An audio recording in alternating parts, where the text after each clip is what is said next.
오늘 본문의 말씀은 마태복음 5장 6절입니다. 우리 다 같이 읽겠습니다. 시작. 의에 줄이고 목마른 자는 복이 있나니 그들이 배부를 것이며.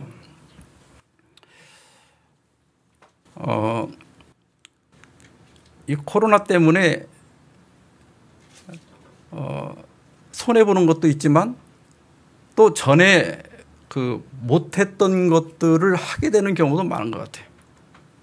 많은 분들이 영상으로 설교를 접하게 되고, 그분들이 코로나가 아니었으면 휴대폰으로 절대로 설교를 들을 사람들이 아닌데 코로나 때문에 이걸 배워가지고 설교를 듣고 저한테 문자나 카톡으로 피드백을 주는 분들이 있어요. 또 어떤 분들은 지방에 가서 만나도 제가 목사님 설교를 잘 들었다고, 전혀 들을 것 같지 않았는데 그런 분들이 반응을 하는 거 보고 이 영상의 효과가 얼마나 큰지를 깨닫게 됩니다. 근데 대개 이제 그 설교 반응이 목사님, 그 목사님 설교대로 제가 온유해야 되는데 그게 잘 안 되네요. 또 어떤 분들은 목사님 기뻐하라고 하셨는데 그게 참 어렵네요. 또 어떤 분들은 화평해야 되는데 그게 가정에서 잘 안 됩니다. 제가 어떻게 해야 됩니까? 근데 사실 이런 의문을 갖는 이 자체가 곧 의에 줄이고 목마른 겁니다. 그리고 오늘 예수님께서 제시하신 의, 이것이 이 안 되는 것을 되게 하는 방법을 가르쳐 주신 거예요. 예수님께서 산상보훈에서 말씀하신 의는 원문의 디카이오 슈네입니다. 근데 이 디카이오 슈네는 관습, 관례, 그리고 관례에 의해 결정된 올바름, 이렇게 사전적으로 정의가 되어 있습니다. 존 스토트는 성경 전체에 나타난 의를 세 종류로 정리를 했습니다. 첫 번째는 사법적 의예요. 칭의, 우리가 많이 이야기하죠. 또 하나님과 올바른 관계를 맺는 것이 사법적 의다. 그 다음에 두 번째로는 도덕적 의입니다.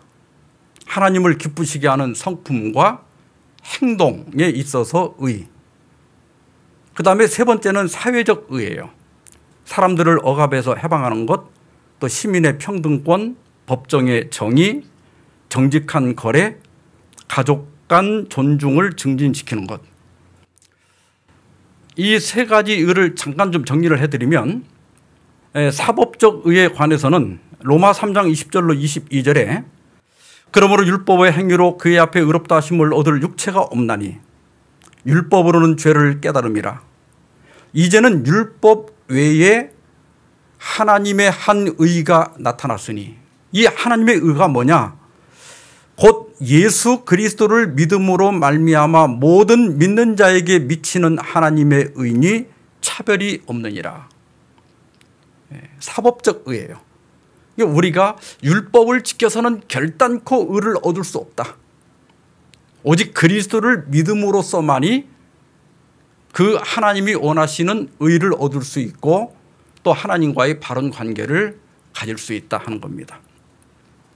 그 다음에 두 번째 도덕적 의는 예수님께서 산상보훈에서 말씀하신 건 다 여기 속합니다. 오늘 본문에 의에 줄이고 목마른 자 할 때 그 의도 도덕적 의고, 또 마태복음 5장 20절에 너희 의가 서기관과 바리새인보다 더 낫지 못하면 할 때 그 의도 여기 도덕적 의고, 또 마태복음 6장 33절에 너희는 먼저 그의 나라와 그의 의를 구하라 할 때 이것도 도덕적 의를 가리키는 거예요. 그 다음에 사회적 의는 이사야 58장에 잘 나타나 있죠. 6절 7절에 내가 기뻐하는 금식은 흉악의 결박을 풀어주며 멍에의 줄을 끌어주며 압제당하는 자를 자유하게 하며 모든 멍에를 꺾는 것이 아니겠느냐. 또 줄인 자에게 내 양식을 나누어 주며 유리하는 빈민을 집에 들이며 헐벗은 자를 보면 입히며 또 내 고륙을 피하여 스스로 숨지 아니하는 것이 아니겠느냐. 그래서 이 사회적 의는 기울어진 운동장이라는 말 많이 쓰잖아요, 요즘요. 이걸 이제 바로 잡는 거예요. 그러니까 많이 가진 자는 자기 걸 털어서 가난한 자의 빈 주머니를 채워줘라. 또 많이 배운 사람은 못 배운 사람을 무시하지 말고 네가 그들을 돌볼 책임을 느끼고 나만큼 배우지 못한 사람들을 돌봐줘라. 이것이 사회적 의입니다. 우리가 지금 산상보훈에서 다루는 의는 도덕적 의예요. 이 도덕적 의는 우리의 성품과 관련된 것이고 또 우리의 행동과 관련된 거예요. 이 의에 대해서 여러 정의가 있지만 엘렌 화이트이 쓴 산상보훈이라는 책 18페이지에 제가 어떤 책보다도 가장 정의가 잘 돼 있어요. 의는 거룩하고 하나님과 같이 되는 것이다. 그리고 하나님은 사랑이시다. 의는 하나님의 율법과 일치되는 것이다. 왜냐하면 주의 모든 계명이 의로우며 사랑은 율법의 완성이기 때문이다. 쉽게 정리하면 의가 뭐냐? 하나님과 같이 되는 거예요. 그러면 하나님과 같이 되는 것이 어떻게 되는 거냐? 하나님의 율법에 일치되는 거예요. 그러면 하나님의 율법이 여러 가지가 있잖아요. 그런데 그 어떤 율법에 어떻게 일치되는 것이냐? 그게 바로 사랑이라는 거예요. 그러니까 이 사랑의 가치라고 하는 것은 형용할 수 없을 만큼 큰 거예요. 우리가 일반적으로 알고 있는 그런 차원의 사랑이 아니에요. 그건 제가 지난번에 너희 의가 바리새인과 서기관보다 낫지 못하면이라고 하는 아마 두 번째 설교에서 말씀을 드렸을 겁니다. 예수님께서는 빌립에게 나를 본 자는 아버지를 보았다 그렇게 말씀하셨어요. 그러니까 의는 하나님같이 되는 건데 하나님같이 되는 것이 무엇인지를 우리가 알 수가 없잖아요. 그걸 알도록 보여준 것이 바로 예수님이십니다. 그래서 우리가 예수님을 닮는 것이 곧 하나님과 같이 되는 것입니다. 자, 근데 이 의를 우리가 이 신학이요, 이 신앙이 교리적으로 굉장히 미세한 차이인데 정확하지 않으면 결과가 좋지 않아요. 의란 무엇이냐? 여러분, 의는 예수님처럼 사는 것이다. 혹은 예수님처럼 되는 것이다. 뭐 둘 다 비슷한 말을 갖고 둘 다 성경적으로 그렇게 가르치는 것 같지만 정확하게 점수를 매기는 시험이라면 정답은 뭘까요? 우리가 예수님처럼 살려고 하면 행동에 관심을 갖게 되죠. 예수님하고 똑같이 예수님이 기도했으면 나도 기도하고 예수님이 선행을 했으면 나도 선행을 하고 행동에 관심을 갖죠. 그런데 우리가 예수님처럼 되려면 품성에 관심을 갖게 되죠. 예수님은 어떤 분이실까? 어떤 품성을 가지셨을까? 나병 환자를 대할 때 또 이방인을 대할 때 어떤 마음으로 그들을 대했을까요? 품성에 관심을 갖게 되죠. 행동에 관심을 갖게 되면 자꾸 노력하려고 하게 돼요. 내가 뭔가 자꾸 해보려고 그래요. 그래 또 결심하고 또 실패하고 또 다시 더 세게 결심하고 안 되면 금식하고. 그런데 예수님처럼 되려고 하는 사람은 이제 성경에서 믿는다고 많이 말하는데 믿는다고 하는 것은 바라본다는 뜻이에요. 자꾸 예수님을 바라보는 거예요. 예수님은 어떤 분일까? 이런 경우에 예수님은 어떻게 말하셨을까? 이런 경우에 예수님은 어떻게 행동하셨을까? 자꾸 예수님을 바라보는 거예요. 이렇게 자꾸 노력을 하게 되면 결국은 외식주의나 율법주의자가 되기 쉽다. 그러니까 예수님처럼 살아야 되는 건 알겠는데 안 사라지니까 이제 예수님처럼 사는 척 하는 게 외식주의예요. 속은 아닌데 겉은 예수님처럼 하는 거예요. 집에서는 그렇게 못 하는데 나가서는 선한 척 하는 거예요. 외식주의. 율법주의는 공로주의입니다. 그러니까 아주 강한 의지로 조금 이제 흉내를 내는 거예요. 다른 사람 10가지 할 때 나는 한 50가지 하는 거예요. 근데 이런 공로주의, 율법주의는 필연적으로 자부심을 갖게 해요. 내가 어느 집사보다는 훨씬 낫다. 내가 집사지만 우리 교회 장로님보다는 내가 훨씬 낫다. 나는 새벽 기도도 하고 성경도 나는 몇 번 읽었고, 이 자부심을 자꾸 하게 돼요. 그런데 예수님처럼 되려고 예수님을 계속 쳐다보는 사람은 그런 순종이 의무감에서나 자부심에서 나오는 게 아니라 사랑에서 나오는 거예요. 우러나는 거예요. 하고 싶어서 하는 거고 저절로 되는 사랑을 하게 됩니다. 예수님께서는 마태복음 7장 17절 18절에서 이와 같이 좋은 나무마다 아름다운 열매를 맺고 못된 나무가 나쁜 열매를 맺나니 좋은 나무가 나쁜 열매를 맺을 수 없고 못된 나무가 아름다운 열매를 맺을 수 없느니라 말씀하셨습니다. 나무가 좋으면 열매는 자동으로 좋은 열매를 맺히게 되죠. 따라서 우리는 좋은 행동을 하려고 하기 전에 좋은 사람이 되려고 해야 됩니다. 이게 성경의 원리예요. 좋은 사람이 되면 좋은 삶은 저절로 이루어지게 되어 있습니다. 나무는 좋지 않은데 열매를 좋게 하려면 거기다 막 약을 치고 유전자 조작을 하고 별짓을 다 해야 돼요. 근데 그게 올해는 돼도 내년에 안 될 수 있고 어떤 건 되고 어떤 건 안 될 수 있거든요. 그게 늘 실패하는 거예요. 그러니까 열매를 좋게 하려고 할 게 아니라 나무를 좋은 나무로 바꾸면 좋은 열매는 저절로 맺히는 거예요. 그래서 오늘 본문에 의에 줄이고 목마른 자는, 이 말은 행위적으로 의로운 사람이 되란 말이 아니라 네 품성이 의로운 사람이 되라. 네 품성이 예수님을 닮은 사람이 되라. 그러면 행위는 저절로 좋아진다. 그런 말씀입니다. 그러면 우리가 어떻게 예수님처럼 될 수 있을까? 제가 성경론 말씀드릴 때 자세히 말씀드렸는데 오늘 조금만 요약해서 말씀드리면, 우리가 예수님처럼 변화되는 방법을 고린도서 3장 18절에서 이렇게 얘기합니다. 우리가 다 수건을 벗은 얼굴로 거울을 보는 것 같이 주의 영광을 보매 그와 같은 형상으로 변화하여 영광에서 영광에 이르니 곧 주의 영으로 말미암음이니라.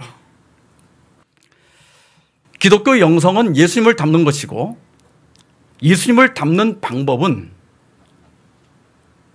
예수님의 품성을 바라보는 겁니다. 근데 바라보는 그 자체가 나를 변화시키는 게 아니라 우리를 변화시키는 능력은 성령께서 가지고 계신 거예요. 우리 수행에서 나오는 게 아니라 성령이 하시는 것이다.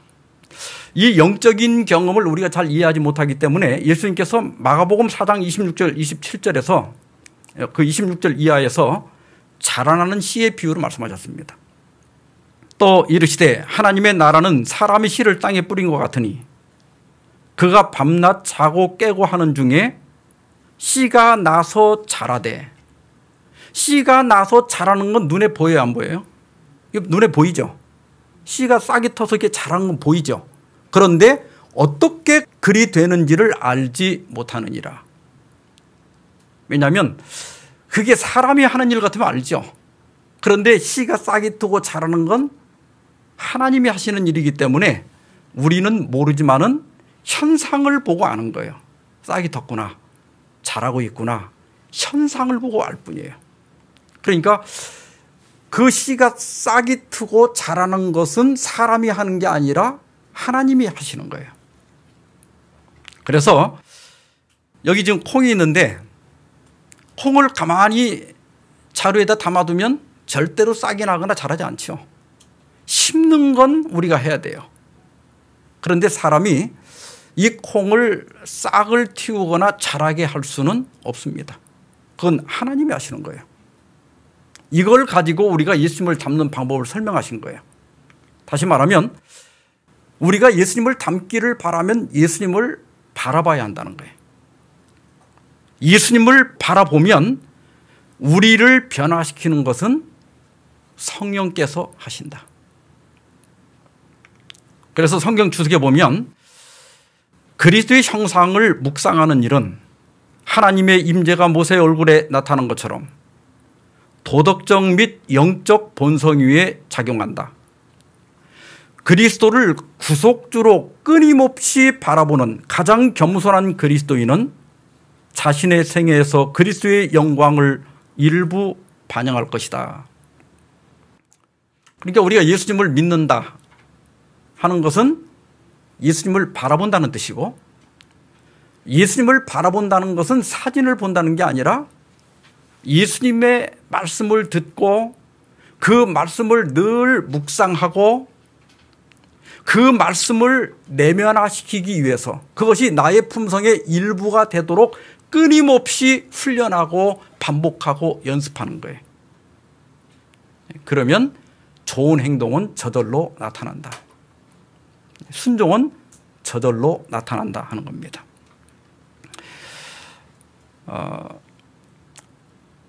모든 생물에게 생존 본능이라는 게 있어요. 다람쥐는 태어날 때부터 어디서 배우지 않아도 겨울이 다가오기 전에 먹이를 저장해 놔야 겨울에 살아남을 수 있다는 걸 알고 있습니다. 또 철새도 본능적으로 계절이 바뀌면 내가 어느 쪽으로 가야 먹이를 구할 수 있고 또 생존할 수 있는지를 알고 있습니다. 이것을 생존 본능이라고 그래요. 여러분, 아기가 태어나자마자 엄마 젖을 찾고 또 젖 빠는 법을 배우지 않아도 젖을 빨 줄 알죠. 이것은 하나님께서 생물을 창조하실 때 그 생물이 스스로 살아갈 수 있도록 유전자 속에다가 생존 본능을 넣어놨기 때문에 이건 안 배워도 저절로 되는 거예요. 그래서 먹이를 찾고 짝짓기를 하고 또 위험이 오면 그 위험으로부터 피하고 이런 본능을 다 가지고 있습니다. 그런데 사람에게는 이런 생존 본능 이외에 또 다른 메커니즘이 하나가 있는데 그걸 성공 메커니즘이라고 불러요. 우리가 패트리어트나 또 사드 이런 요격 미사일에 대한 얘기를 뉴스에서 많이 보셨죠. 이렇게 적이 미사일을 쏘면 그 미사일이 이제 우리 쪽을 향해서 날아오면 그대로 맞을 수는 없으니까 여기서 요격 미사일을 쏩니다. 그러면 그 요격 미사일이 날아갈 때 지금 여기서 날아오는 방향과 요격 미사일이 가는 방향이 다르면 그 요격 미사일의 탐지기가 방향을 계속 계산을 해가지고 잘못 가고 있다는 부정 피드백을 보내요. 이렇게 가면 이 목표물에 안 맞는다. 그러면 자세 제어 장치가 자세를 바꿉니다. 목표물을 향해서 진로를 바꿔줘요. 이렇게 바꾸면 그 다음에 이제 긍정 피드백이 다시 또 미사일에게 주어져요. 탐색기가 계속 방향이 맞는지 안 맞는지를 탐색하는 거예요. 그러면 긍정 피드백이 오면 자세를 이제 바꾸지 않죠. 왜냐하면 제대로 가고 있으니까 응답하지 않고 그 방향으로 그냥 가요. 그래서 요격 미사일에는 이러한 탐지기와 그 다음에 긍정 부정 피드백 그리고 자세를 제어하는 장치가 작동을 하기 때문에 잘 작동할수록 명중률이 높아집니다. 이 요격 미사일의 구조를 보면 이 앞부분에 탐색기가 있는데 저기에선 추적 장치라고 되어 있죠. 여기서 이제 목표물을 향해서 제대로 가는지 못 가는지 또 맞출 수 있는지 없는지를 이렇게 계산을 하는 거예요. 그다음에 이 뒤에 보면 자동 조정 장치라고 하는 자세 제어 장치가 있습니다. 그래서 방향이 안 맞으면 자세를 바꿔주는 거예요. 그런데 이런 자동 조정 장치는 여기 탐색기에서 보내지는 긍정 피드백과 부정 피드백을 받아가지고 자세를 수정하는 거예요. 돌잡이라고 하는 거 있죠. 애기들 돌잔치 할 때 그 쌀이나 붓, 활, 돈, 실 뭐 이런 걸 펼쳐놓고 이제 아이가 뭘 집는가를 보면서 뭐 이 아이가 예를 들어서 쌀을 집으면 나중에 돈을 잘 벌겠다. 또 붓을 잡으면 나중에 공부를 잘할 것이다. 이렇게 이제 그 아이의 미래를 점쳐보는 거죠. 그런데 그 아이가 연필 하나를 잡는 것도 우리가 보면 그냥 자연스럽게 때가 되면 잘 한다고 생각하지만 여기에 이런 성공 메커니즘이 작동하고 있는 거예요. 그래서 어린아이들이 처음부터 연필을 잘 잡는 게 아니거든요. 수저나 젓가락질을 처음부터 잘하는 게 아니에요. 이제 수많은 실수를 하면서 내가 힘을 어느 정도 주면 제대로 잡을 수 있는지, 또 너무 강하게 주면 부서지는 게 있고 또 너무 약하게 주면 떨어뜨리는 게 있으니까 힘 조절을 어떻게 할 것인지를 경험을 통해서 배워가지고 나중에 성공적으로 물건을 집을 수 있게 되는 거예요. 정신세계도 마찬가지입니다. 사람들은 내가 이렇게 일반 대중 앞에서 어떤 말을 하고 어떤 행동을 할 때 사람들이 나를 좋게 봐주는지 혹은 나쁘게 봐주는지를 경험으로 아는 거예요.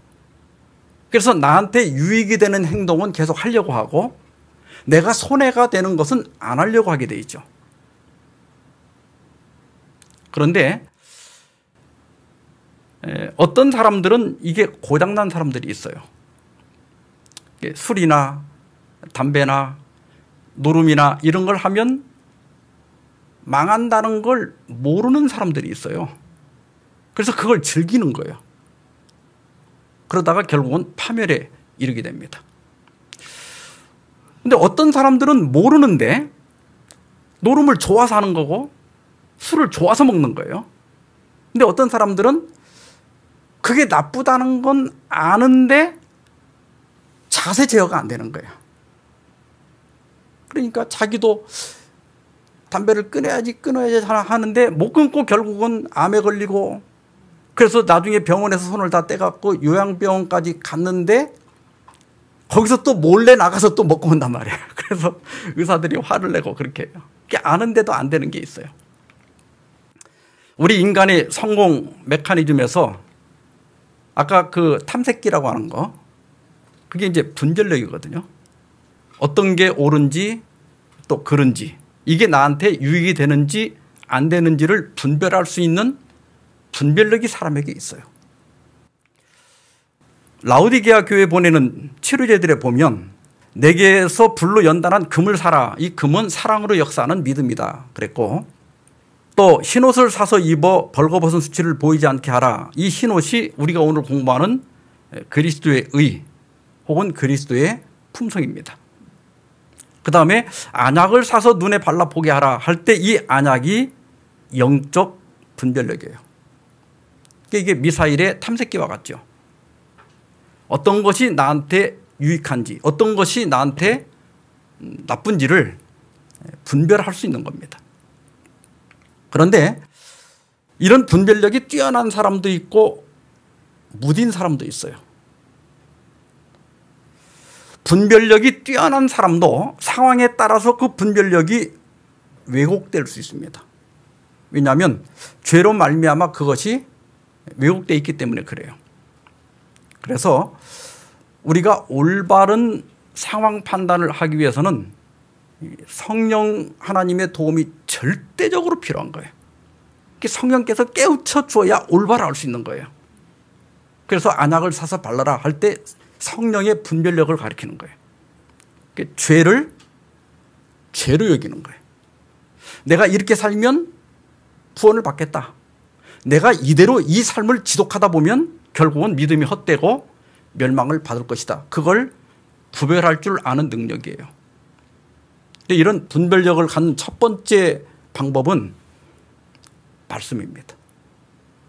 말씀을 들을 때 분별력이 생기는 거예요.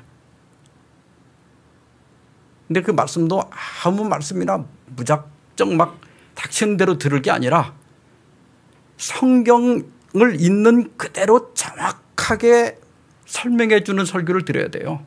근데 요즘은 재밌는 설교가 인기가 제일 많고, 그다음에 감동 있는 설교. 그 설교 내용이 성경적이냐 옳으냐 틀리냐가 이게 별로 요즘 사람들은 중요하지 않아요. 근데 그게 쥐약이에요. 신앙은 올바름이 굉장히 중요해요. 근데 그 분별력은 말씀에서 생기는 거예요. 그래서 우리가 그 말씀을 들을 때 성령이 그 말씀으로 우리에게 이렇게 닫힌 눈을 이렇게 환하게 열어주는 거예요. 깨달음을 주는 거예요. 그게 깨달음이에요. 환해지는 거예요. 아, 이거구나. 아, 내가 잘못 살았구나. 아, 내가 잘못 믿었구나. 그걸 성령이 깨우쳐 주는 거예요. 그래서 말씀을 많이 듣고 말씀을 묵상하는 것이 굉장히 중요해요. 그 다음에 두 번째, 이 분별력이 있는 사람이 두 번째 중요한 것은 우리가 보통 이제 깨달았으면 행동해야지 이렇게 생각하거든요. 근데 행동하는 게 아니에요. 그리스도에게 이르는 계단 47페이지 보면 그대들은 그대들의 마음을 고칠 수 없고 그대 자신으로는 애정을 하나님께 바칠 수 없다. 그러나 그대들은 하나님을 섬기기로 선택할 수는 있다. 이 말이 뭐냐면 그대는 술, 담배를 끊을 수는 없다. 그러나 끊기로 선택할 수는 있다. 이 말이에요. 그대들은 그대들의 의지를 하나님께 바칠 수 있나니 그리하면 그는 그대들 안에서 그대들의 원하고 행하는 것을 당신의 기쁘신 뜻대로 하게 하실 것이다. 우리가 이렇게 분별력을 가지고 옳고 그름을 깨달았다 하더라도 내가 옳다는 걸 알아도 그 아는 대로 살 수 있어요, 없어요? 우리가 대부분 몰라서 못하는 것도 많지만 알고도 안 되는 게 많거든요. 기도해야 된다는 거 알면서도 기도 잘 안 되고 성경 늘 봐야 된다는 거 알면서도 잘 안 봐지고 봉사해야 된다는 거 알지만 잘 안 돼요. 그게 우리의 한계예요. 그런데 우리가 적어도 뭐는 할 수 있는가 하면 선택은 할 수 있다. 그러니까 이 분별력은 탐색기라고 하면 이 선택력은 자세를 제어하는 기능이에요. 우리 행위, 우리 삶의 자세를 바꿔줘야 되는데 이게 결심 가지고 잘 안 돼요. 그러나 우리가 뭐는 할 수 있다? 선택은 할 수 있다. 우리 주도권을 하나님께 넘겨드리는 행위예요. 그러면 하나님께서 우리의 선택을 받으셔서 우리로 하여금 순종의 길로 가도록 그렇게 인도를 하시는데 여기에도 전적으로 성령의 능력이 필요해요. 우리 의지와 결심으로는 잠깐은 되는데 사람들이 거기에 착각하는 거예요. 그 잠깐 된 거 가지고 영원히 되는 것처럼 착각하는 거예요. 전적으로 성령의 도우심이 없이는 순종의 삶을 살 수가 없고 구원에 이를 수가 없다고 하는 것입니다. 자, 의를 이루는 비결을 다시 한번 말씀드리면 일단 우리가 긍정과 부정 피드백을 계속 받아야 되는데 이게 탐색기가 미사일 앞에서 계속 받는 것처럼 받아야 되는데 그건 하나님의 말씀을 듣는 거예요. 혹은 말씀을 읽는 것 혹은 말씀을 묵상하는 것입니다. 그래야 깨달음이 와요. 아, 내가 올바른 삶을 살고 있구나. 내가 성경대로 살고 있구나. 이게 깨닫는 것이 첫째 중요해요. 그래서 그 요한계시록의 7교회에 보낸 편지에 보면 귀 있는 자는 성령이 교회들에게 하시는 말씀을 들을지어다. 이게 계속 반복되는 거예요. 깨달으라는 거예요. 그런데 여기서 잘못하면 할 수 있다는 자신감을 갖고 말씀대로 살려고 노력을 해요. 이게 전혀 잘못이 없는 것처럼 보이지만 사실은 불가능한 것을 시도하게 하는 거예요. 그러니까 이제 아까 말씀드린 대로 외식주의나 율법주의에 빠지기가 쉽다. 이것을 로마서 10장 3절에서는 하나님의 의를 모르고 자기 의를 세우려고 힘써 하나님의 의에 복종하지 아니하였느니라 그랬어요. 자기 의를 세우려고 하는 거예요. 이게 예수님께서 그렇게 증오하고 또 싸웠던 바리새인들의 의입니다. 그런데 또 다른 편에서는 자신의 무능함을 깨닫고 성령 하나님의 도우심을 구하는 거예요. 이게 선택하는 거예요. 그리고 우리 의지를 하나님께 두는 거예요. 끊임없이 내 취향, 또 내가 타고난 기질, 내 취미, 내 동기, 내 경향, 이런 것들을 계속 날마다 그것이 일어날 때마다 십자가에 못 박고, 내가 말씀을 들을 때 성령께서 나에게 눈을 뜨게 해주고 깨달음을 주고 자극을 준 그 생명의 길을 계속 선택하는 거예요. 또 선택하고 또 선택하고 또 선택하고, 그걸 또 묵상하고 또 묵상하고 또 묵상하고. 그러면 성령의 열매를 맺게 되고, 그것이 내면화될 때 자발적 순종이 일어난다. 의무감에서 구원받으려고 억지로 하는 게 아니라 자발적으로 하게 된다. 자, 다시 한번 정리하면, 의에 줄이고 목 마른 자는 복이 있나니, 이렇게 말씀하실 때 그 의는 예수님처럼 사는 게 아니라 예수님처럼 되는 것이다. 예수님처럼 되려면 행동보다는 품성에 관심을 가져라. 좋은 사람이 되면 좋은 열매는 저절로 맺히는 것이다. 그러면 우리가 예수님을 닮으려면 예수님을 끊임없이 바라봐야 된다. 예수님을 바라본다고 하는 것은 예수님의 생애를 묵상하면서 그분에게 매료되고, 마치 내 얼굴 표정이나 말투나 행동까지도 예수님처럼 그렇게 변화될 때까지, 그 내가 좋아하면 담게 돼 있거든요. 이렇게 할 때 우리는 사랑의 순종을 할 수 있게 된다고 하는 겁니다.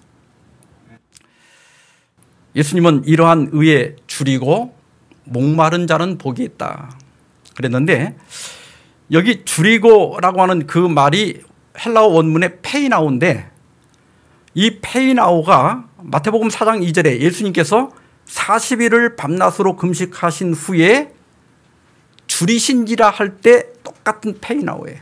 그러니까 줄이고, 이 말은 무슨 말이에요? 40일을 굶주렸을 때 느끼는 그 시장감, 그때는 막 돌이 떡같이 보여가지고 진짜 돌이라도 먹고 싶은 정도로 그렇게 줄이고, 그 다음에 목마른 자는 이렇게 얘기했는데 헬라어 딥사우인데, 예수님께서 십자가에서 내가 목마르다 할 때 똑같이 딥사우예요. 예수님이 목요일 날 저녁에 잡히셔서 밤새 신문을 받으시고, 그 다음에 채찍에 맞으시고, 그 다음에 십자가에 매달려서 종일 그 뜨거운 떼약볕에서 이렇게 매달려 있을 때 얼마나 목이 말랐겠어요. 막 정말 혀가, 입천장이 딱딱 들어붙고 막 입안이 갈라질 정도의 그 목마름, 그것이 바로 딥사우예요. 산상보훈 19페이지에 보면, 만일 그대가 마음 가운데 어떤 부족을 느낀다면, 또한 의에 줄이고 목마른 것 같은 생각이 든다면, 이것은 그리스도께서 성령의 선물을 통하여 그대 스스로는 할 수 없는 것을 그대를 위하여 해주시고자 그대의 마음에 역사하고 계신다는 증거이다. 그러니까 여러분들이 말씀을 듣고 목사님 말씀대로 온유해야 되는데 그게 잘 안 돼요. 그런 심령이 바로 뭐예요? 복이 있다. 뭔가 나의 부족감을 느끼는 것, 내가 예수님을 더 닮고자 하는 갈망이 있는 것, 이것은 우리 안에 성령이 역사하시는 증거다. 그런 갈망을 잃어버리지 않는다면 우리는 언젠가 그런 사람으로 변화되어 있을 것이다 하는 거예요. 제가 오늘 이 말씀을 정리하면서 이 큰 바위 얼굴이라고 하는 이야기를 잘 아시죠? 뭐 우리 옛날 어렸을 때 읽은 동화책이니까. 사실 동화는 아니죠. 이게 나다니엘 호돈이 쓴 책인데, 그 호손이 모델로 삼은 큰 바위 얼굴이 그 여러 장소가 거론이 되는데 가장 유명한 곳이 버몬트주와 뉴햄프셔주 그 경계에 있는 캐논 산맥 정상 부근에 있는 올드맨 뷰라고 하는 그곳이 이 소설에 등장하는 배경이다. 그렇게 많은 사람들이 얘기를 합니다. 그런데 안타깝게도 이 얼굴상이 2003년 5월에 무너졌어요. 그래서 여러분들이 보시는 이 오른쪽에 있는 이 사진은 옛날에 있을 때 그 얼굴을 합성해 놓은 거예요. 지금은 이게 무너지고 없습니다. 다 아시는 내용이지만 미국에 있는 한 작은 마을에 큰 바위 얼굴이라고 불리우는 거대한 모양의 바위산이 있었습니다. 주인공이 어니스트죠. 그런데 어릴 때부터 이 바위산을 보면서 자랐습니다. 언젠가 그 어머니가 그 인디언들의 그 전설을 들려주었는데 언젠가는 저 바위산과 닮은 위대한 인물이 나타난다는 거예요. 그래서 어니스트는 이 전설을 굳게 믿고 그 큰 바위 얼굴을 닮은 사람이 나타나기를 기다리면서 어린 시절 또 청년, 장년 시절을 다 보내고 노년에 이르게 됩니다. 그는 이 과정에서 4명의 그 사람을 만나게 되는데 수년기에 만난 첫 번째 인물이 게더골드예요. 그러니까 그 우리말로 하면 번역하면 금을 긁어 모은다 이런 뜻이죠. 게더골드. 근데 결국 이제 나중에 보니까 저 큰 바위 얼굴을 닮은 사람이 아니라 수전노에 불과하다는 걸 깨닫게 되고 실망을 하게 됩니다. 청년기에 두 번째 만난 사람은 이름이 올 블러드 앤 썬더예요. 그러니까 우리말로 번역하면 유혈이 낭자한 노인 뭐 그런 뜻이죠. 이 사람은 유명한 장군이었는데 처음에는 큰 바위 얼굴인 줄 알고 기대를 가졌는데 결국 이제 전쟁광이었다고 하는 것이 이제 그 사실을 알게 됩니다. 이제 세월이 또 흘러서 장년이 되었어요. 그리고 이제 그 어니스트는 목수가 되었습니다. 그리고 결혼도 하고 이제 자식도 낳았습니다. 근데 세 번째 인물을 장년에서 이제 장년이 된 다음에 만나게 되는데 그 세 번째 인물이 올드 스토니 피즈입니다. 그러니까 늙은 바위 얼굴이라고 하는 이름인데 그는 성공한 정치가였습니다. 그래서 나중에 그를 더 알고 나서 보니까 큰 바위 얼굴은 전혀 닮지 않았고 권력과 명예욕에 찌든 정치꾼에 불과했습니다. 이제 어느덧 어니스트도 노년이 되었어요. 그래서 자기가 하던 목수 일을 아들에게 넘겨주고 이제 어니스트는 이렇게 설교가가 되었습니다. 그러다가 네 번째 인물을 노년에 만나게 되는데 시인이었어요. 그 시가 너무 감동적이어서 이 사람이야말로 저 큰 바위 얼굴일 것이다. 그렇게 생각하고 만났는데 그의 품성이 전혀 큰 바위 얼굴을 닮지 않은 거예요. 그래서 실망을 하지만 둘이 아주 친하게 지내게 됩니다. 어느 날 어니스트가 설교를 하고 있을 때 그 시인이 문득 이 어니스트가 큰 바위 얼굴을 닮은 사람이라는 것을 깨닫게 됩니다. 그래서 그 시인이 큰 소리로 사람들에게 외칩니다. 여러분 보십시오.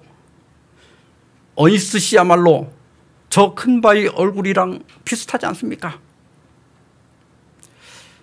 사람들은 그때서야 정말로 이 어니스트가 큰 바위 얼굴을 닮은 사람이라는 사실을 깨닫게 됩니다. 여러분 이 평범한 어니스트 그건 목수였어요. 근데 그가 어떻게 가장 큰 바위 얼굴을 닮은 사람이 되었는가 하면 끊임없이 큰 바위 얼굴을 바라보면서 그를 기다렸기 때문에 그렇게 된 거예요. 우리가 예수님을 닮는 방법도 어떤 행동을 하는 것이 아니라 예수님을 바라보는 것입니다. 그래서 고린도후서 3장 18절을 엘렌 화이트는 주석하면서 그리스도를 보라. 아름답고 매력적인 그의 품성을 바라보라. 그러면 그대는 바라봄으로써 그분의 형상으로 변화될 것이다 그랬습니다. 우리 그리스도인들의 최고의 신앙생활의 목표는 구원받아서 하늘에 가는 것이 아닙니다. 지금 변화되지 않은 이대로 내가 만약 하늘에 간다면 그 완전한 하늘을 내가 망칠 거예요. 그러니까 정말 중요한 건 뭐냐면 예수님을 닮는 거예요. 우리가 예수님을 닮을 때 하나님의 형상을 회복하게 되는 거예요. 그런데 그 예수님을 닮는 비결은 예수님을 바라보는 것입니다. 예수님을 바라본다고 하는 것은 단순히 믿는다는 뜻이거나 사진을 본다는 뜻이 아니라 예수님의 생애를 연구하고 그분의 그 삶에 내가 완전히 매혹되는 것입니다.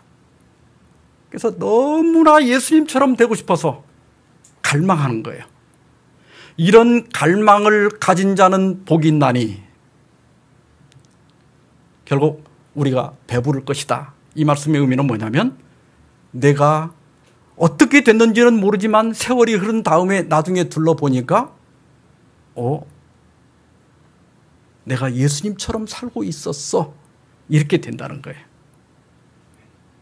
오늘 우리가 나를 바라보면 또 실망할 수밖에 없고 절망할 수밖에 없지만 그리스도를 바라볼 때 거기에 우리에게 소망이 있다는 사실을 깨닫게 되는 것입니다.